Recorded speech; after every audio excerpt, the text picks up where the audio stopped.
Do you want to make your calligraphy more bouncy? You have probably seen a lot of inspirational quote art, hand lettered in a playful way, and thought to yourself, I can do that too. Well, you're absolutely right, and I'm going to show you how. Hi, my name is Vivian Wang. I am a graphic designer and a hand lettering artist based in New York. Today I'm going to show you how to write bounce calligraphy that looks zippy and effortless. I will show you how to loosen up your letters so they are ready for some bounce actions. Then I will show you the hidden rules of making words and sentence bouncy. I discovered bounce. That's right, just add bounce. Ideally, you already have good understanding of classic calligraphy and have been practicing for a little while.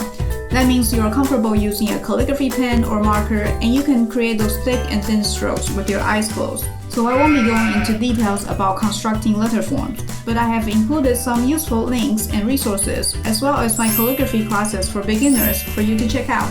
The techniques I'll be showing you in this class can apply to any writing instruments: traditional nibs, conventional brush pens, big ones, small ones, digital stylus, watercolor brush pen, Sharpie, pencil, and chopsticks. Together, we will make a postcard or two with your bouncy writing that you can send it to a friend. So grab a pen and some paper, let's bounce. I'll see you in class.